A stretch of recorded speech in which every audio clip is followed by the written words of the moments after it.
नवाज शरीफ की Avon field और अल Azizia reference में सजा के खिलाफ अपीलें बहाल करने की दरख्वास्तों पर आज इस्लामाबाद हाई कोर्ट में समाअत होगी। चीफ जस्टिस आमिर फारूक और जस्टिस मियां गुल हसन औरंगजेब केस की समाअत करेंगे। अदालत ने अपीलों के मुस्तकबिल से मुताल्लिक नैब से जवाब तलब कर रखा है।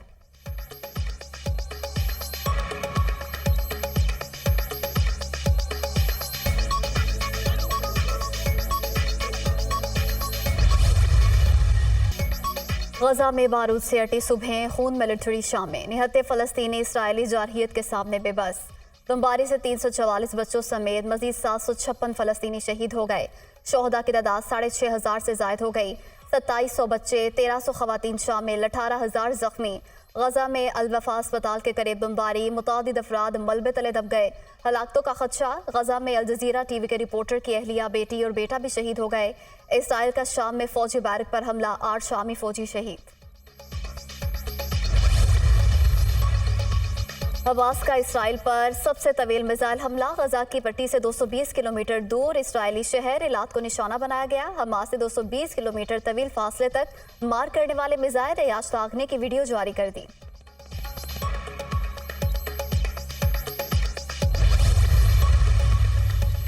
दुनिया भर की कोशिशें और मजम्मत बेसूद। इसराइल ने फिर फ़लस्तीनियों को गजा खाली करने की धमकी दे दी। इसराइली वज़ीर आज़म नेतन्याहू ने कहा कि गजा पर ज़मीनी हमले की तैयारियां कर रहे हैं। शहरी जनूब की तरफ चले जाएं। हमले का वक्त इत्तफ़ाक़ राय से तय करेंगे।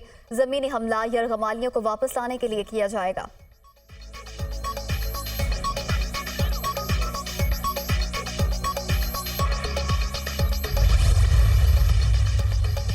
अमेरिका ने फ़लस्तीनियों के इशारतों को नज़रअंदाज क्यों किया? इसराइल की हिमायत में पेश की गई अमेरिका की करारदाद रूस और चीन ने वीटो कर दी। रूसी मंदूब ने वजाहत की कि करारदाद में फ़लस्तीनियों को ज़बह करने की मुकम्मल छूट दी गई। इसराइल को दिफा के नाम पर फ़लस्तीनियों के कत्लेआम की इजाज़त नहीं दी जा सकती। गजा में जंगबंदी इंसानी बुनियादों पर होनी चाहिए। चीनी मंदूब।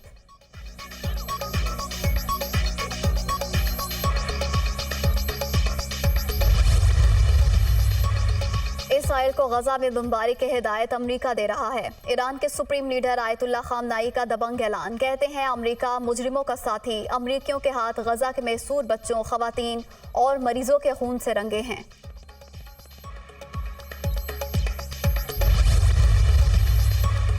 अक़वाम मुत्तहिदा के सेक्रेटरी जनरल ने इसराइली सिफारतकार के इल्ज़ामात पर वजाहत कर दी। सलामती काउंसिल में मेरी तकरीर को गलत रंग दिया गया। हमास का कभी दिफा नहीं किया और ना ही ये कहा कि हमास की कार्रवाइयाँ दुरुस्त हैं। इसराइल को भी गजा में बमबारी बंद करनी चाहिए। दोनों फरीकों को मिल बैठ कर मसले का हल निकालना होगा। UN secretary general Antonio Guterres.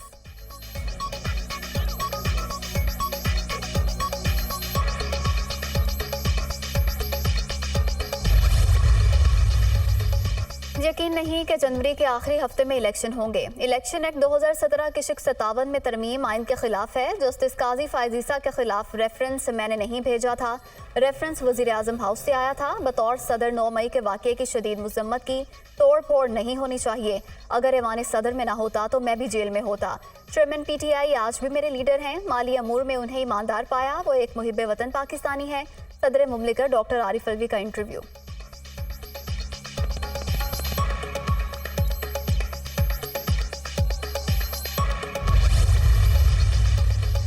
मुझे नहीं लगता कि इलेक्शन जनवरी से आगे जाएंगे। इलेक्शन बेशक अगले महीने हो जाएं, हमें कोई एतराज़ नहीं। हमारे वजीर आज़म के उम्मीदवार नवाज शरीफ हैं। इक़्तिदार में आए तो उनकी सियासत मुफाहमत की होगी। उनके केसेस के फैसलों में चंद हफ्ते लगेंगे। साबिक चीफ जस्टिस कह चुके ताहयात नाअहली नहीं होनी चाहिए। हमारे बयानिए आज भी अहम हैं और अहम रहेंगे। हम चेयरमैन PTI की तरह नहीं। मिफ्ता इस्माइल ने गवर्नर बनने के लिए मेरे ऑफिस के कारपेट घिसा दिए। कुछ लोगों में ज़र्फ नहीं होता। साबिक वज़ीर ख़जाना इसहाक डार।